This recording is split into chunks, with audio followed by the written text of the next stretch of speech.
Hi, Divesters.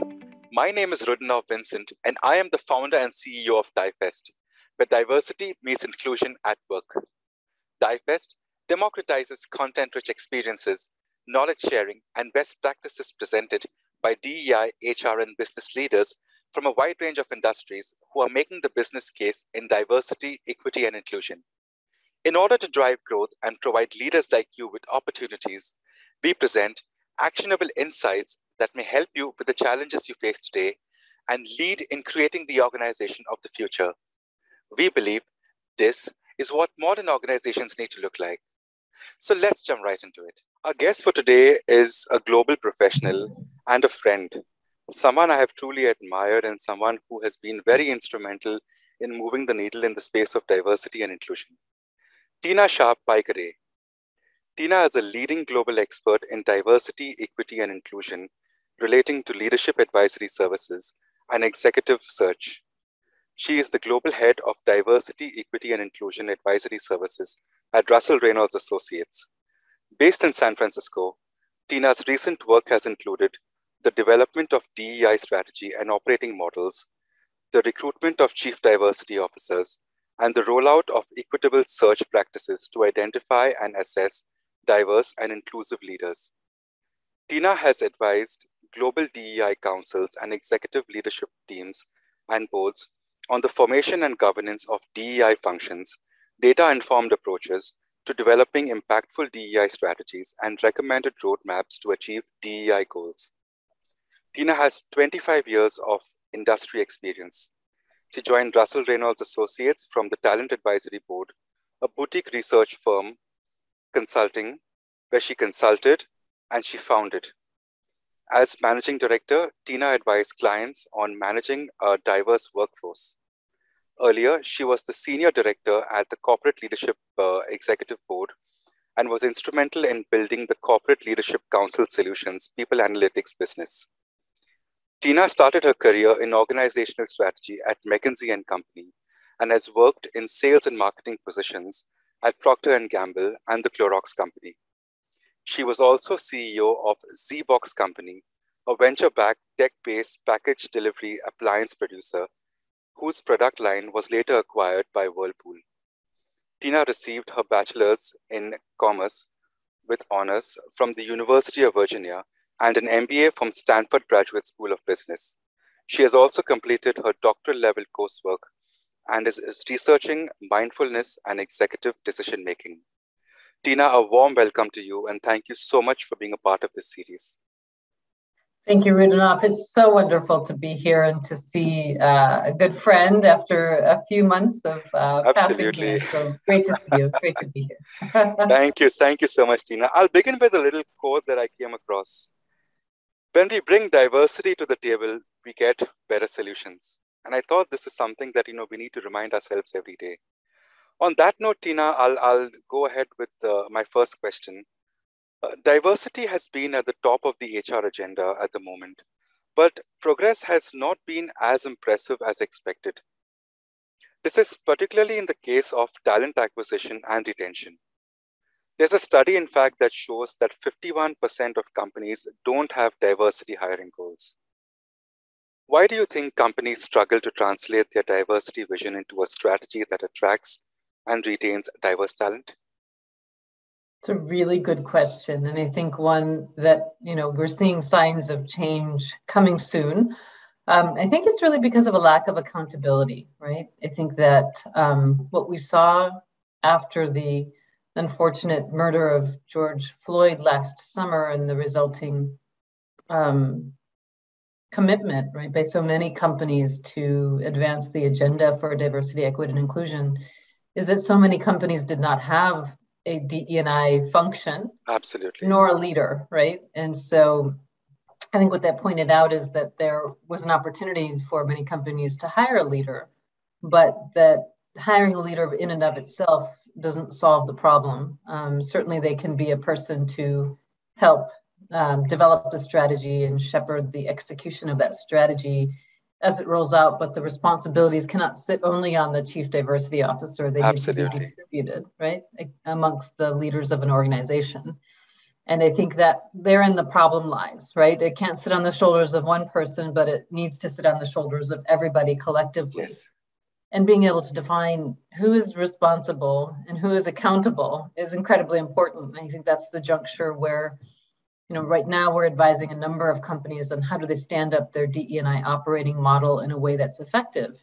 And one of those parts of those solutions is to really think about not only the strategy, the structure of the function, and the governance, but accountability. And what are the metrics that a company can put in place, such as the hiring goals that you mentioned, putting those in place, but then assigning those goals to the right people in the organization and identifying where there might be shared responsibility, so that it's clear, right, who's driving accountability for the results at the end of the day. And I think when we see progress against that clarity around accountability, we'll see much more progress forward.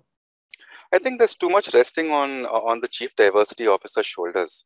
I mean, how much can you expect a chief diversity officer to do? I mean, if he does not receive, enough of backing and enough of support from the other heads of companies, including the CEO, because I'm glad that CEOs have started, taking personal, accountability for these things.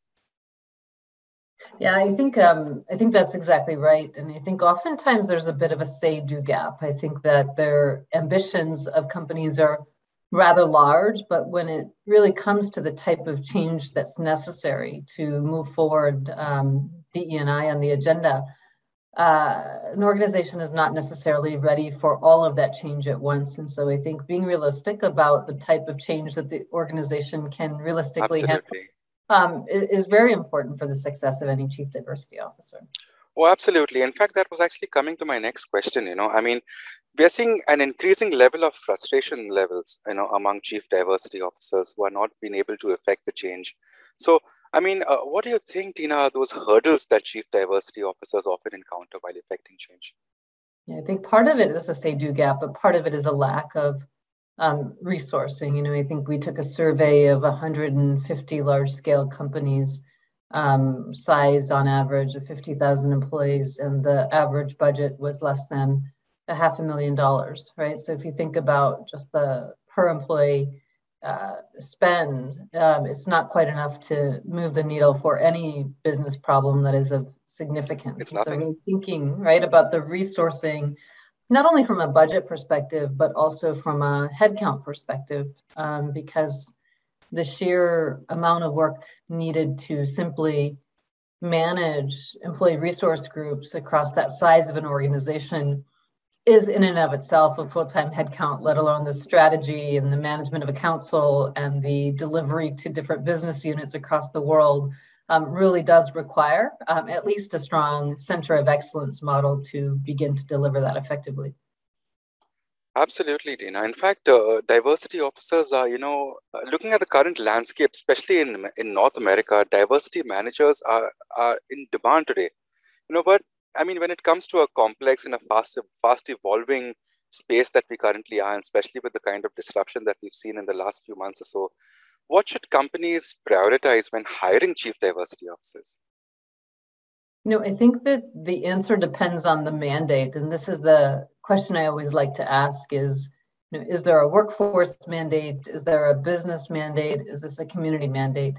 And therefore, that will dictate what skills and experiences are necessary for the chief diversity officer, as well as to whom they should report, right? Depending on whether it's a HR issue or a broader business issue. And so I think really being clear about the skills and experiences that are going to meet the strategic pillars for that particular organization is important.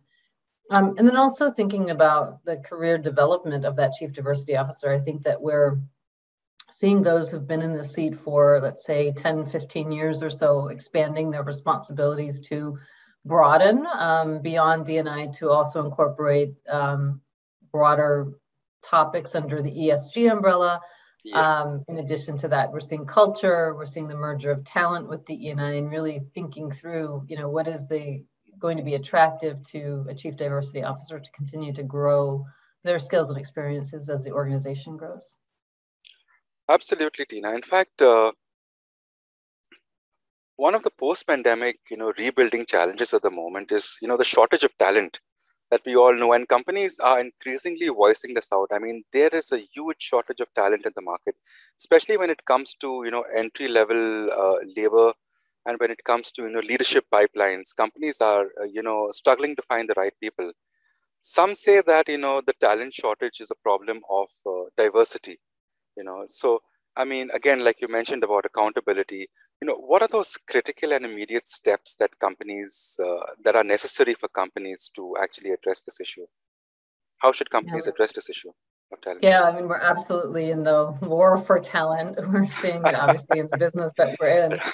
And I think this opens up an opportunity to say, in some of the board searches that I'm conducting, in fact, public board searches where previously the requirement would have been prior board experience and prior board experience in a public company at that, we're relaxing, right, that requirement to say that, diversity is particularly important where I'm based here today with the California legislation that's been put in place on top of the NASDAQ requirements. Yes. And we're looking for women, we're looking for minorities, we're looking for minority women.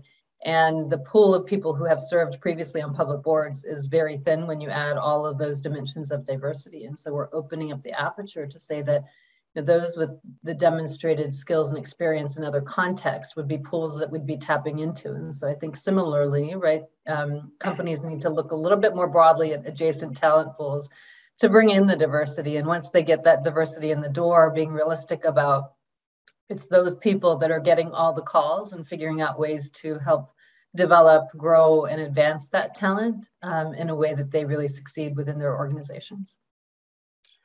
Ooh, wow. So, I mean, do you see companies actually opening up to hiring talents in other geographic areas? I mean, the world has widened up. I mean, and with most companies today and most job openings that you see, give candidates an opportunity to, work from home. So are companies actually open to hiring people on the other side of the world in Europe or something? Do you see that happening? I would say that there are mixed views on this particular topic where I'm based here in Silicon Valley, right? I think there historically has been a broader openness to remote working arrangements and virtual management. And I think that, the large tech companies out here have been ahead of the curve in terms of thinking outside of the box on how we might approach, the future of work differently as the opportunity presents itself, as opposed to talking about getting back to the way we normally used to operate. I think we're throwing out that playbook to say it's possible, right? That we've proven effectiveness in the recent pandemic and we can continue to do so. Absolutely. I mean, a lot of this is possible right now. So, Tina, in what ways can companies leverage inclusive recruitment? I love this question. And I think I'm spending a lot of time here recently on what we call equitable search practices, right? And, I think as we think about conducting any search, whether it's at the executive level or any other level, right, there's kind of 3 or 4 big parts to the process, from really identifying what is the long list of candidates and sourcing through relationships, right? Developing relationships with minority candidates early on, identifying on the job spec what are the criteria that are absolute must-have as opposed to nice to have, so that we can bring in the broadest pool of talent through those relationships in the sourcing part of the search. The second area being the assessment and really using tools to debias the way in which we select people. So being very focused on competency-based evaluating leaders, not only for the regular types of competencies like strategy, execution, and people management, but in addition to that, the ability to lead inclusively, using some of the competency-based models. And then lastly, as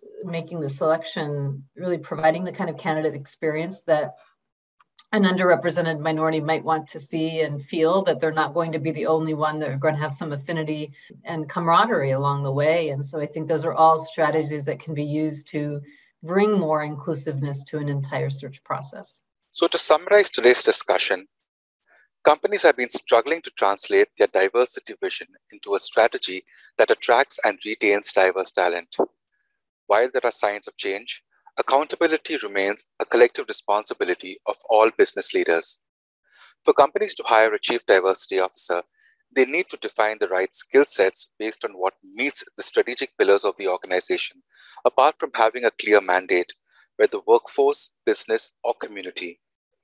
Being in a war for talent, companies need to look more broadly at the adjacent talent pools, such as women and minorities, to bring in the diversity and figure out ways to develop and advance talent. Inclusive recruitment starts by developing relationships with minority candidates, using the right talent pools to de-bias the selection of people, and being focused on competency-based evaluation. Underrepresented minorities want to see that they are not going to be the only one who's going to receive affinity along the way. Tina, thank you so much once again for being a part of DIFest. I wish you all the very best for your 2022 initiatives. Thank you so much once again, and good luck to you. I really appreciate the chance to do this together with you, Rudnav. I think we learn every time we have a good conversation, so thank you for the opportunity as well. DIFesters, we invite you to connect with us if you have any specific challenges or concerns that you would like us to discuss as a part of our series. There's so much to learn and do, whether you want to join the conversation or sit back and take it all in. Remember to subscribe to our podcast, DIFest Global, to hear from DEI, HR, and business leaders about their successes and challenges on their journey to creating an environment where employees feel a genuine sense of inclusion and belonging. You may also like to visit our website, difestglobal.com, to find webinars where we feature your fellow peers and go in depth on what organizational DEI really looks like. So thank you once again for joining us today. Good luck and stay blessed.